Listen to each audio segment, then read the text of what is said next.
السلام عليكم.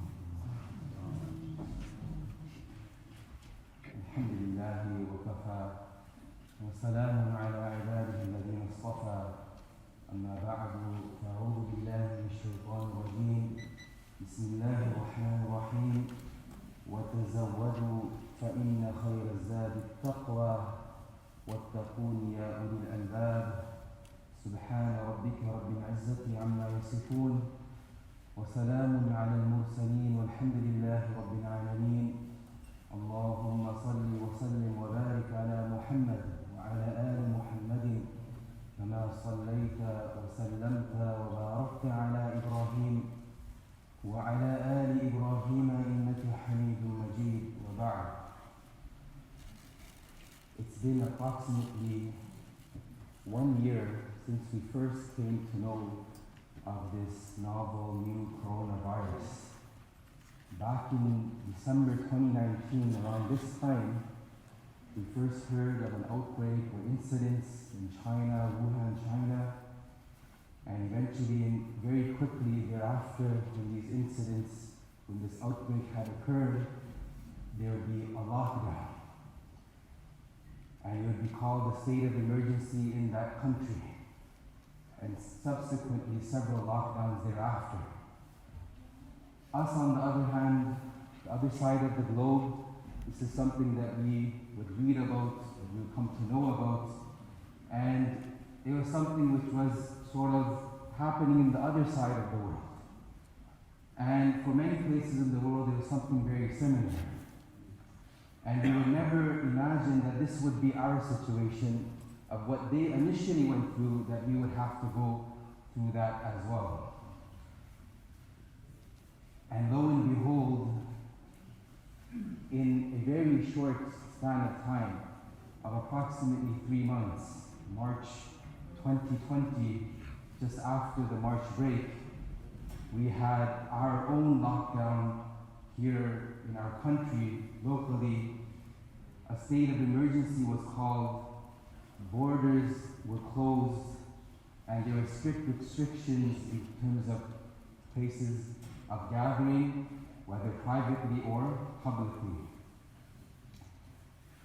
Fast forwarding to after a year and looking back at this, of course, we're still living through the pandemic. It's a global crisis. Just recent, I personally learned of how New Zealand is perhaps one of the most, compared to other countries, is to have almost declared that officially that there's no cases of COVID-19. So they're almost on the most subtle and the most mild degree of alert for COVID-19, and many of the resources which were going into this pandemic are now going to other sectors of their country to boost their economy once more. May Allah subhanahu wa ta'ala make it like this, inshallah, for us and the rest of the world. Ameen ya Rabbil Alameen. So some of the core lessons, inshallah, that we want to take a year later, some of the core lessons that we can learn a year later now that we are in 2020, December 2020, and the new year of the Gregorian year is upon us. Some of the core lessons we want to learn, inshallah, and how we can continue to internalize some of these lessons. So the first and foremost lesson that comes to mind is to be reminded and to be mindful that mankind and as human beings, we plan. But Allah subhanahu wa ta'ala also plans as well. And whatever Allah ta'ala will decree, then this will always be better for the believer. We plan, but accordingly Allah ta'ala has a plan. Wallahu khayrul makirin. And Allah subhanahu wa ta'ala is the best of planners. So when we are looking at this situation around this time last year, then for the upcoming year, a person maybe had a certain business venture that they were going to invest in terms of school or education, maybe travel and stay away from home and pursue education or a certain career or whatever it may be. So all these types of intentions and planning was being made, but ultimately Allah subhanahu wa ta'ala also had a plan for us. So we're reminded that Allah ta'ala is all knowledgeable and He's all powerful. Allah ta'ala has given us knowledge. but our knowledge is very limited. Allah Ta'ala has given us certain abilities as well. However, our abilities are also limited, and Allah Ta'ala is the all-knowledgeable, the all-powerful. And this is reminded and echoed in the hadith of the Prophet ﷺ from Ibn Umar radiallahu anhuma, that Nabi ﷺ mentions in the hadith of Bukhari that mafatihul ghayb khams, that there is that certain knowledge, of course, which Allah Ta'ala has revealed to His prophets.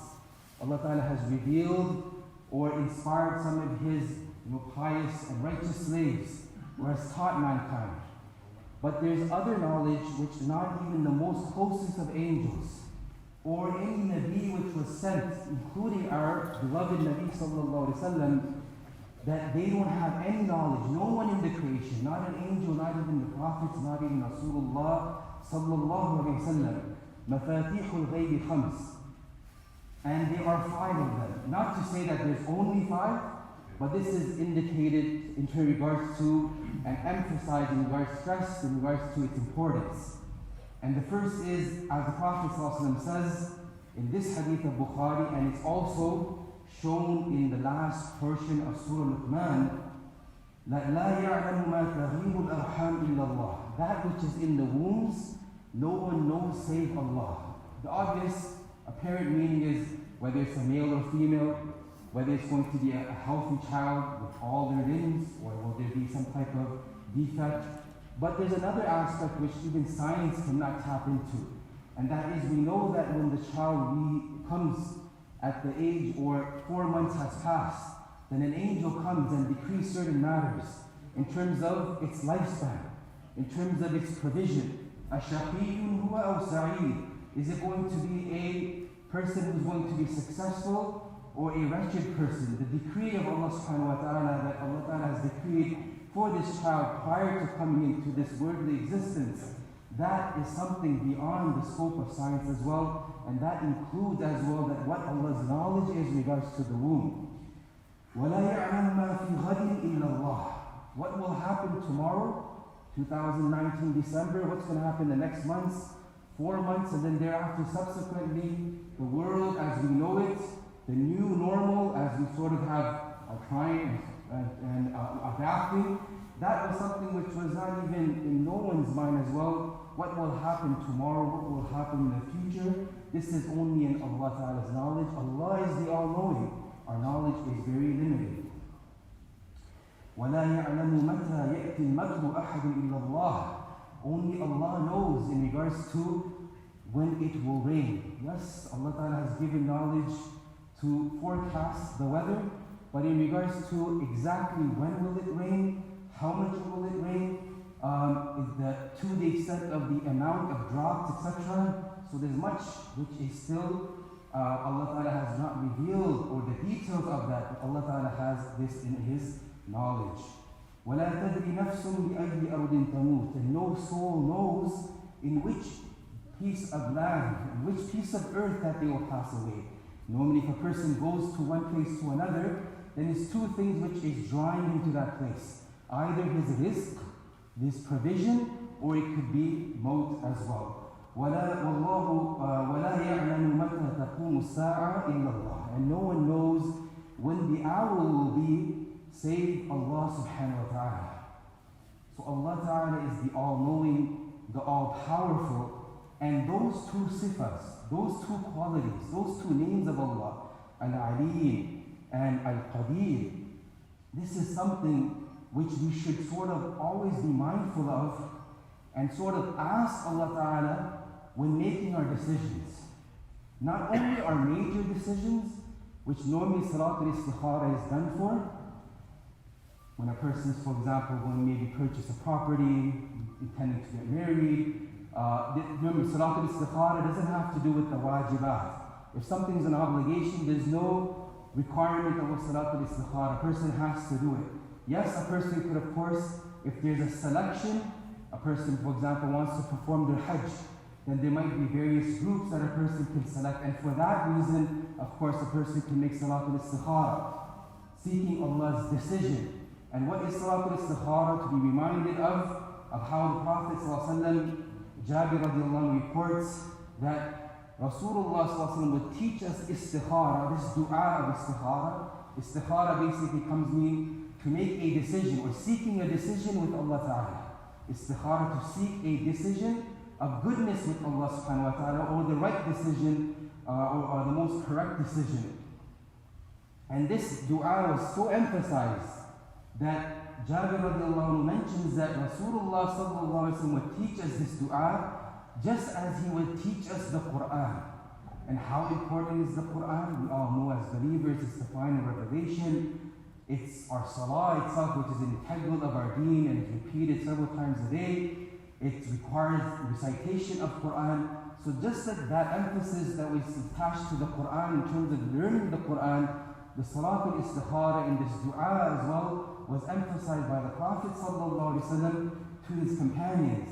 And Rasulullah ﷺ said, إِذَا هَمَّ أَحَدُكُمْ بِالْأَمْرِ, when one of you have a have a thought, an idea, right, to maybe in regards to a matter, that should I do it or should I not do it?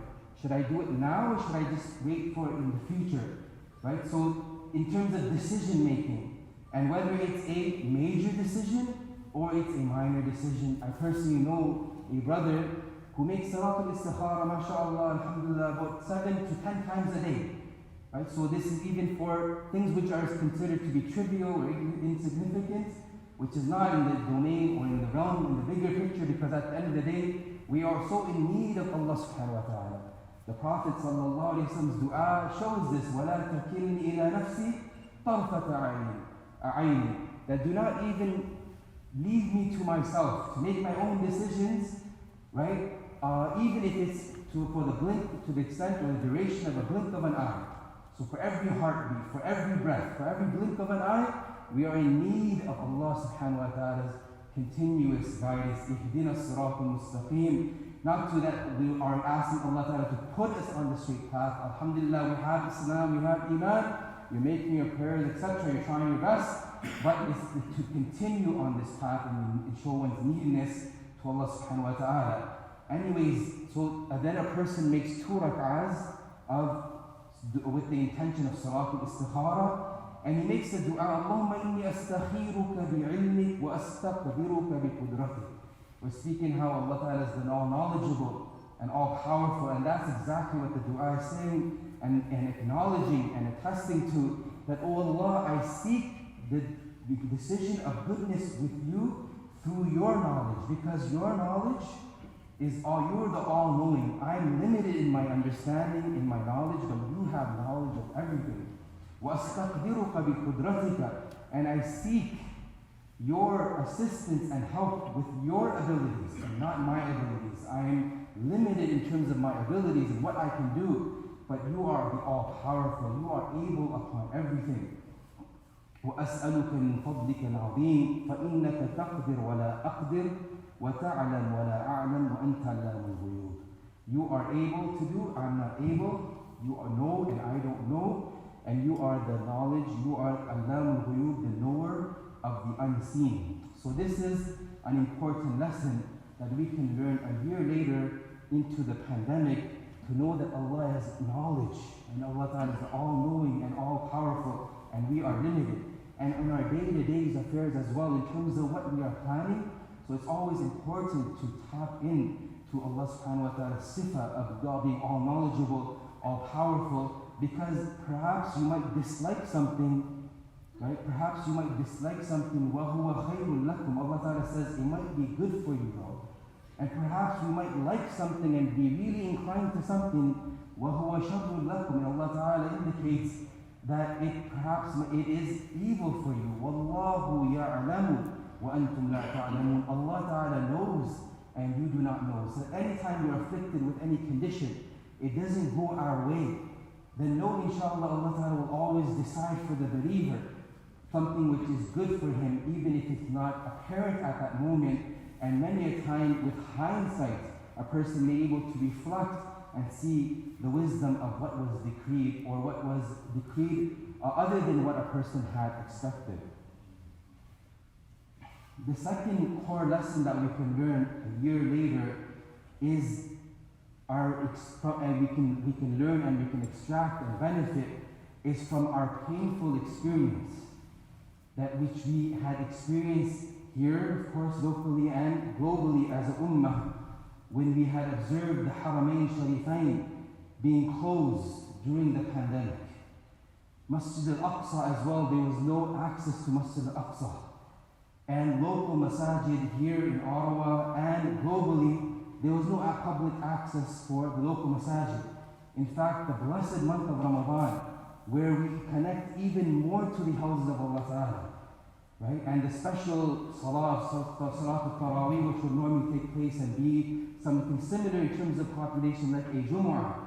This was all inaccessible during that time. Even the Eid al-Fitr, this Eid al-Fitr as well, we did not have public spaces or access to public space where we would be able to make the Salatul Eid. And this was something which is unprecedented, at least in our lifetime, at least in our fathers and our grandfathers' lifetime, something that which we did not know. It's happened, of course, in the past, but something in our lifetime which we never expected, first of all, and something which we never experienced. I ask Allah subhanahu wa ta'ala for my shortcomings, for the wrong, and make us better after the pandemic. So the idea here is that to learn and to not learn, but to just reflect that Allah Ta'ala is not in need of our worship. Allah Ta'ala is not in need of our worship, and He can bring circumstances which remind us of this. The Hadith Qudsi of Allah Subhanahu wa Ta'ala, He mentions, "O my slaves, you will never be able to come and position yourself in a way to harm me. And O my slaves, you will never be able to position yourself and work towards benefiting me." So harm and benefit, this is in the domain of Allah Ta'ala, how He decrees. But for ourselves, when we worship Allah, we only benefit ourselves. We are not benefiting Allah Subhanahu wa Ta'ala. And when a person goes against the teachings of Allah Subhanahu wa Ta'ala, then he's not harming Allah Ta'ala on the least. Rather, the person's only harming themselves. Because this is the underlying reason of the whole religion. Every command, every prohibition, every command to do is to secure the benefit. Every prohibition in Islam, which Allah Ta'ala asks us to stay away from, is to be saved from the harm in our physical life and in our hereafter as well. The benefit in this world and in the akhirah, and to be saved from the harm here in this world and in the akhirah. In that same Hadith Qudsi, which is sound, a sound narration, Allah Ta'ala says, "O my slaves, if the first amongst you, and the last amongst you, and the jinn, and the human being, mankind, they were عَلَىٰ أَتْقِ قَلْبِ رَجُلٍ وَاحِدٍ مِنْكُمْ." If all of them became like the most pious person in this world, if they had the most taqwa, like everyone was super righteous and pious, then Allah Ta'ala says, مَا زَادَ ذَلِكَ فِي مُلْكِ شَيْئًا. This would not increase anything in my dominion. Allah Ta'ala's status, Allah Ta'ala's sublimity, His greatness, His loftiness does not increase even if all of mankind, from the first and the last and all the jinn as well, they were to become righteous and do exactly what Allah Ta'ala expects them to do. And on the other hand, if all of mankind, the first and the last, and the jinn included as well, became like the state ala afjari qalbin, like the state of the heart of a person who's most wicked, who's most evil, ma naqasa dhalika min mulki shay'an. This will not decrease Allah Ta'ala's kingdom, Allah Ta'ala's dominion, Allah Ta'ala's sublimity on anything on the least. This would not decrease anything, affect Allah Subhanahu wa Ta'ala in any negative way. Allah Ta'ala is praised and glorified for who He is, Subhanahu wa Ta'ala, not what we do or what we do not do. So it's our sort of reminder or opportunities to reflect and take from this lesson that whatever good that we can do, then let a person take advantage. Like they say, don't wait for tomorrow. Take advantage of opportunities while we can today, for you might not be able to see tomorrow. So something that we took for granted, our masajid, our centers. Would we ever have thought that for so long that a person would not get the opportunity to pray in the house of Allah Ta'ala, to walk in the house of Allah Ta'ala and to read 2 rak'ah or to read some Qur'an or attend a Jumu'ah for that matter. So this is something which we should never ever take for granted. And as opportunities come, then let a person take advantage of every good deed that a person can do. Let a person not belittle any good deed, and let of course a person not underestimate any misdeed as well. And the last lesson that we can learn, the core lesson a year later into the pandemic, is the lesson of scrupulous, being cognizant, and being diligent in regards to purification, and rightfully so, following strictly the guidelines of our public health, wherever anyone finds himself in the world, the local guidelines of public safety, health, and this is all important, this is all in place, and in fact it's part of our deen. It's one of the major objectives of Islam, to preserve life and to take any means possible to uphold that sanctity of life. So we should be the forerunners, and we should be showing in terms of our actions to others as well. But just to also extract from there. So there's a physical realm, of course, which we have, and we are taking the means to protect our physical lives and our physical well-being. Of course, emotional as well, and psychological too. But there's another realm of such an important realm as we all know of, and that's our spiritual realm. And this precaution, and this exercise in precaution and being diligent with purification, of sanitization of hat and wearing of the mask, the COVID-wise and the acronym, wearing of the mask, and isolation and all that, whatever the rest of the acronym is. Similarly, this is precisely what taqwa is. Taqwa is just in case. Most likely, in all likelihood, inshallah, we will not contract the virus. Most likely, most of us, we will not contract the virus. And then thereafter, if you do, inshallah, you will be cured. Yes, of course, Allah has decreed otherwise for many people, inshallah, whatever Allah decrees for the believer, this is best for him. And we ask Allah Ta'ala to grant them Jannatul Firdaus. But this is basically precaution which we're taking, and rightfully so, like I said. But at the same time, there's also the realm of taqwa. And taqwa is also sometimes to put a buffer between us and the haram.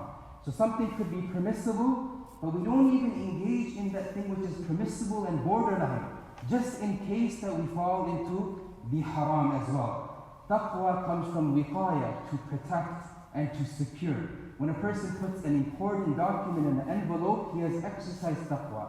When a person takes the initiative to lock and put the alarm on the car, this is taqwa. This is preserving and protecting the car. When a person wears their winter gear, they're protecting themselves from the cold. So as human and mankind, we're all exercising taqwa. We've always been doing it. Even more we could understand and come to a realization. But there's also that a person sort of protects themselves from displeasing Allah Ta'ala. Protects themselves from the fire. And of course, securing their own benefit when they practice taqwa. Securing their benefit here in this world by following Allah's commands, and securing the benefit in the akhirah when they meet Allah subhanahu wa ta'ala. Allah Ta'ala mentions, وَتَزَوَّدُوا, take provision for every journey, short or distant. Every day we take provision. A person even simply who's working on site, they'll take their lunch, they'll take their mask, they'll take all sorts of provisions to help them basically whatever they need to spend their day at work, and then they will be returning. So take your provision in regards to your worldly matters. But know within every one of our provisions, within every one of our interactions, within every moment of our day and our night, take the provision, and the best of provision, and that's taqwa, being mindfulness of Allah Ta'ala. وَاتَّقُونِ يَا أُولِي الْأَلْبَابِ. And these are truly the intellectual and the smart amongst us. The Prophet ﷺ reminds us, اتَّقِ اللَّهَ حَيْثُ مَا كُنْتَ. That remember Allah Ta'ala wherever you are, whether public or private, whether it's a person's day or night, whatever state as well, whether a person's happy, whether a person's feeling a bit down, the spirits are a bit down, a person's angry, and any emotion that a person's feeling, to be mindful still of Allah subhanahu wa ta'ala as well. Rasulullah was asked in regards to what would lead most people to Jannah. And Rasulullah described two qualities, and the first was taqwallah, to be mindful of Allah ta'ala. And this mindfulness comes through speaking the truth. This mindfulness comes through connecting and having good company online and offline. Of course, if it's going to be offline and in person, there should be protocol as well. To read the books of the righteous and the pious as well. This is like being in their company and their good qualities, inshallah, coming into our lives as well. So the first was to have taqwa Allah, would be to be mindful of Allah Ta'ala, would lead most people to Jannah. And the second would be وَحُسْنُ الْخُلُقِ, to have good and excellent character, which can be easily defined as the golden rule: to do unto others that which you expect others to do unto you, to treat others the way you want to be treated. We ask Allah subhanahu wa ta'ala to protect us physically, emotionally, psychologically, and most importantly, of course, protect our taqwa, protect our iman and Islam, allow us to live with iman, allow us to die with Islam, and to keep us safe, inshallah, during these times. Wa akhiru da'wana, alhamdulillahi rabbil alamin.